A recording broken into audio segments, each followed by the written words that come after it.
some F1 2020 gameplay, doing of course the driver career mode with Red Bull. Now before we get into anything else, we have to renegotiate our contract, because of course I don't let you adjust your own contract in this game. They are every 6 months, half the year, so even in the 16 race calendar approach, they should have accepted it, which is good. We're going to go for a medium risk. I feel like we need some more driver perks as well.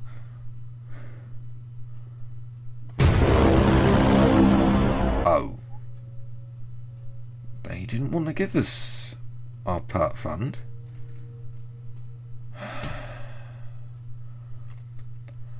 Fortunately, it's not the end of the world. We'll just skip forward one day and renegotiate with Red Bull on the lower risk, albeit for $6.3 million.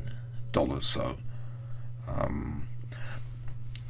300,000 less. I don't know why Red Bull wouldn't give us the 6.6 million. We've been doing very well in the recent couple of races with Austria in this episode, but because of that doesn't give us anything, so we can't actually do anything on the perk fund.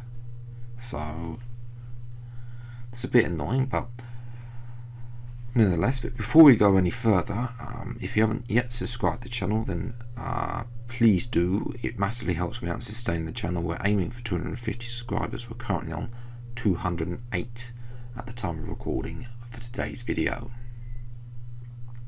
But yes, R&D now, and there is some good news. I don't think I've got a screenshot of it.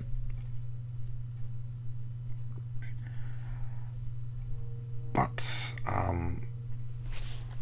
the ultimate weight reduction upgrade has come in, so that's obviously going to give us a little bit more. Mercedes and Ferrari, I'll show you the performance graph in a minute, but I believe they've sort of not really caught up with us, so I think they've got more upgrades to come for both of them. And obviously it doesn't really matter any compose itself, because of course durability Red Bull are very good, even though the baseline, even though we haven't got very more upgrades, but the baseline durability of this car is very good. Although we have only got 3 upgrades applied on that side, we will be doing more, of course, because we want to do, and we've got 2 left also on the powertrain to do as well. But McLaren, they're the second slowest team. They haven't been down there since Fernando Alonso drove them.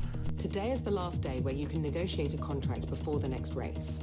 If you can't secure a seat today, I'll be forced to step in, and that would put us in an incredibly weak negotiating position. So for both our sakes, get something signed today. I don't know why Emma comes up with that, when the fact of the matter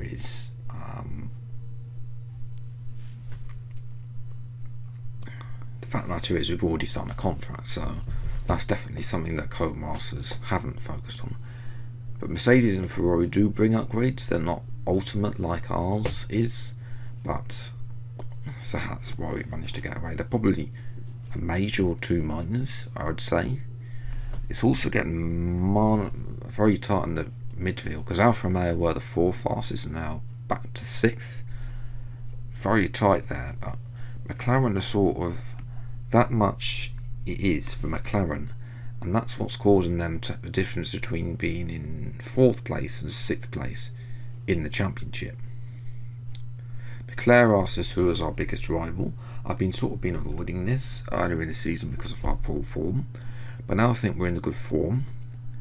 We're going to go for Valtteri Bottas. He hasn't done that great in the past couple of episodes, and we also got asked a question about McLaren. Not really what's so good at capable of, because they are capable of more in it. If they were to overdrive the car a little bit more, there are positions up there to grabs. If we move into qualifying then for the Austrian Grand Prix, let's see what we can do at this track as well. A track that we won last in season 1, albeit with our DRS stuck wide open. definitely one of the favourite episodes of season 1, as we so far done the 104. It's put us 11th. Obviously people are improving. We're one of the last people out, but we're not the last to cross the line. It looks like Mercedes, I'm not sure if the Ferrari actually made it across the line or not. We sort of have to sort out the hairpin again. The brake assist makes you go so wide on a pad. There's definitely a problem there, and we might have to look into it going further into this lifespan of the game, whether we drop it down to medium and start braking ourselves if it would be quicker.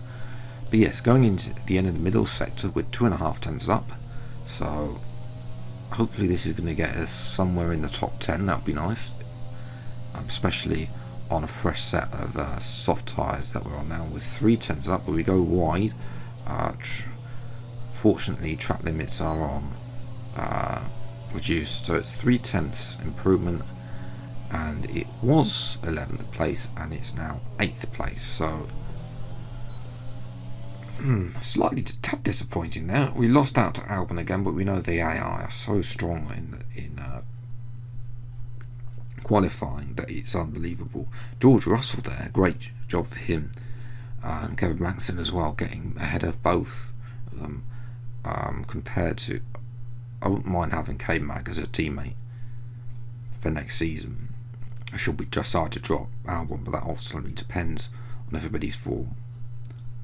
Enough about that. What can we do from 8th on the grid? Time for the race. Welcome to the beautiful Styrian Mountains for another chapter in the story of the Austrian Grand Prix.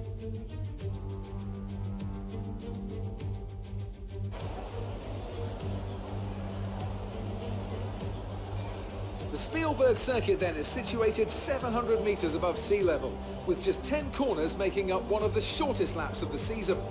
One time around here is a distance of 2.6 miles, with the best overtaking chances into turn 1 or the tight uphill turn 3.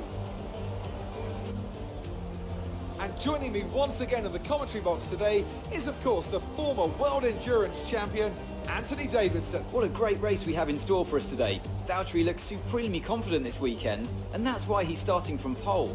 Can anyone get close to him today, I wonder? Besides that, of course, any kind of turn 1 incident could completely turn the race on its head. Let's keep our fingers crossed everyone can get through in one piece. With the race minutes away from starting, here's what today's grid rundown looks like. Good job yesterday from Valtteri Bottas. The Finn starts from pole position, with Sebastian Vettel starting alongside. As we continue through the rest of the grid today, we have Leclerc, Hamilton, Kevin Magnussen and Albon, Russell and a Red Bull, Sainz and Max Verstappen, Ricciardo, Stroll, Esteban Ocon and Norris, Gasly, De Vries, Daniel Kvyat and Antonio Giovinazzi, Latifi and Sergio Perez completes our grid. That's it then, it's time to go racing as we head to trackside for today's race. After the points finish last race, let's aim to keep the momentum going.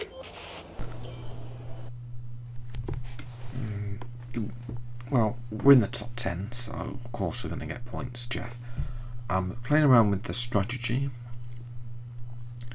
did think about going, there is the option to go long on the softs. Ultimately depends on the tyre and the lap time, but making that 1 stop to the 2 from soft to medium in a 25% race.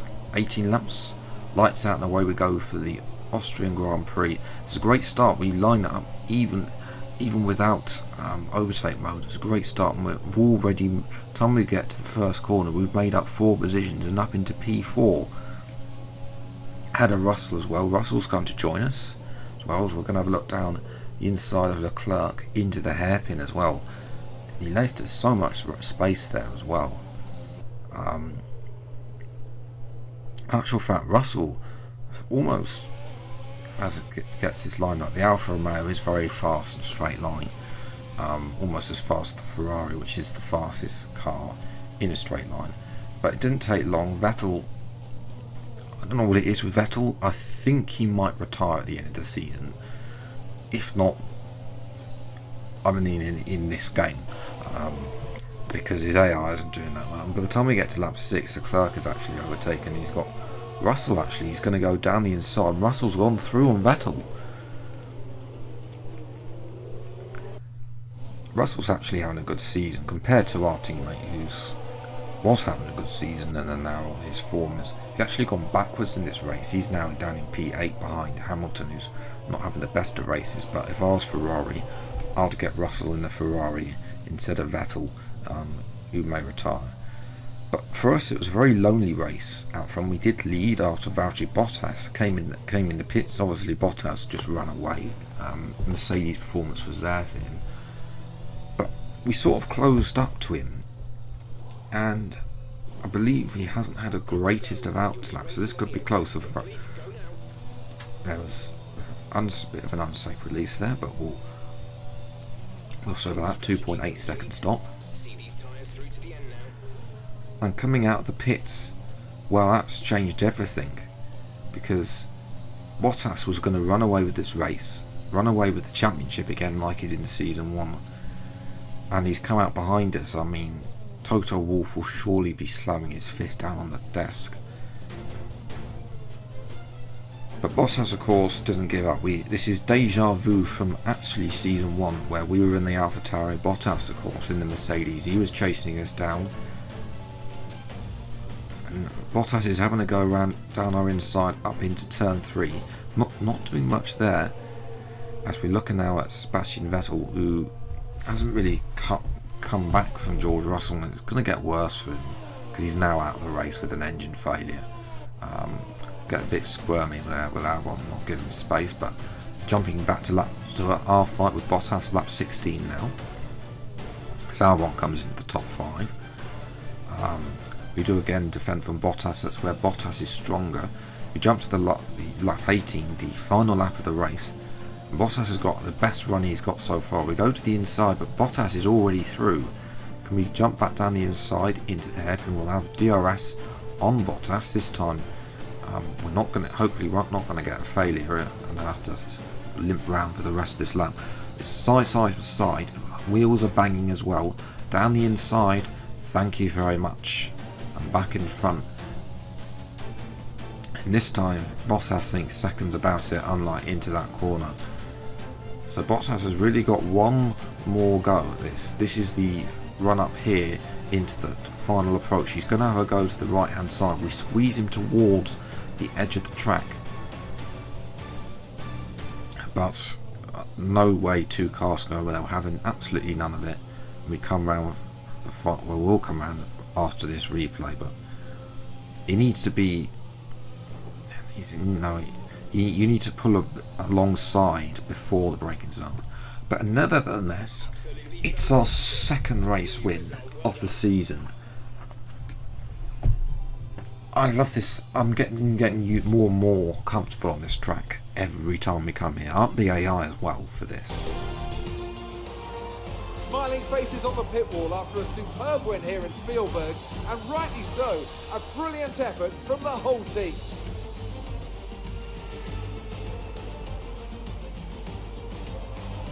Tell me, Ant, how do you think they were able to deliver such an incredible result today? I feel like consistency was probably the key today. There's being quick, and then there's being quick lap after lap after lap. If you can do that, you can capitalise on other people's errors without making many of your own. And that's an approach that can push you a long way up the field. Red Bull put up an outstanding fight for the front position today, and it's great to see it paid off for them. They do so much for the sport that you can't help but be delighted by today's race win.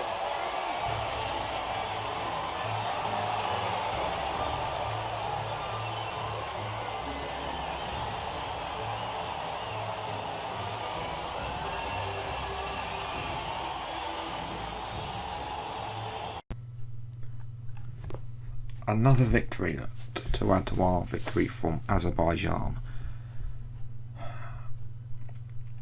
Bottas 3/10 faster there, so this is exactly where we need to be. Obviously qualifying is still a bit of an issue. Ricciardo as well having a good race from 11th. In actual fact, Lewis Hamilton fell backwards. Interesting. Albon would have stayed P6 actually. He's not really doing very well for him. Gasly having a good comeback. Magnussen had to do the 2-stop. I believe he had a collision with Verstappen. Verstappen as well was running in the top 10. So Verstappen yet to score a point so far at the 9th round. But that victory, it is oh so close at the top of the championship. But that victory puts us right to the top, jointly on points with Charles Leclerc, who got 3rd place today. Bottas 1 point further back. Lewis Hamilton is 6 points further back after a disappointing race. He jumps, basically, him and myself swap positions.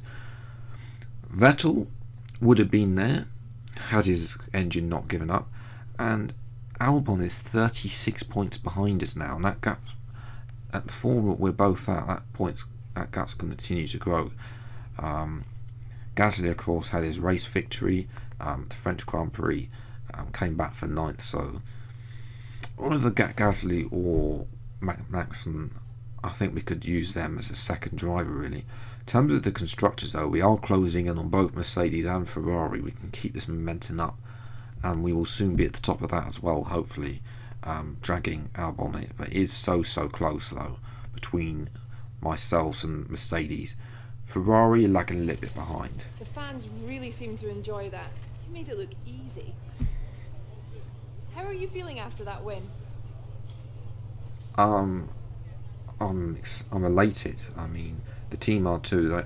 We put a lot of work in the Sashi side, and You're leading the car championship. is there. Are you happy to be there or feeling the pressure? Well, we're joint on points, Claire. We can't get complacent. You've seen the swing so far. It's so tight out there. You were cutting your way through the field during the race. Well, yes, we had such a good start. 4 places on the start. In actual Things are fact, we looking were up to after last 3rd. week, aren't they? All the work was done on the start, and the Sashi upgrades that we've done have been excellent. But we want to invest heavily. We will be investing heavily in the aero package. Great. Well, that's everything. See, it's thanks, Claire.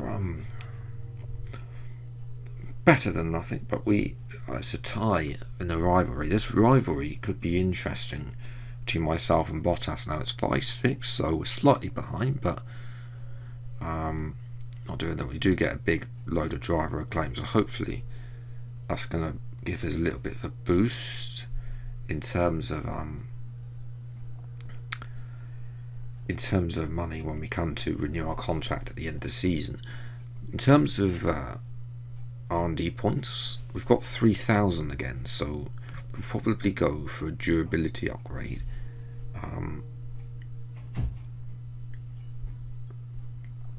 Sashi wise, we'll probably not do it. We probably could squeeze in that major engine upgrade as well. That's something else I want to squeeze in. Then we'll leave it for the aero. The aero is quite good. You can see there, it's our it's the powertrain that's sort of lacking compared to Mercedes, and that's where we can improve. Albon at 93 rated. I still think he's got a lot to prove. One thing I'm going to point out to you guys is we're the first repeat winner in this series, in this season, at the 9th attempt. Because Hamilton, Bottas, Leclerc, Vettel, Albon and Gasly and myself have all won 1 race each, and now I've won the second one. So yes, a little bit of 2012 first half there, but now we're looking to change it up a little bit and make sure we can. Our climb from the top really has come with 5 podiums in a row since Monaco as well.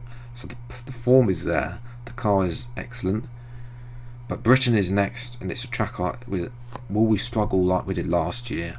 I hope not. But I'm going to leave it there. If you are new to if you have enjoyed this video, then leave a like, subscribe to the channel, and you see more episodes of the Red Bull 2020 career matters when it comes out. Until the next VRC time, take care. Thank you so much for watching. Enjoy your day, and goodbye.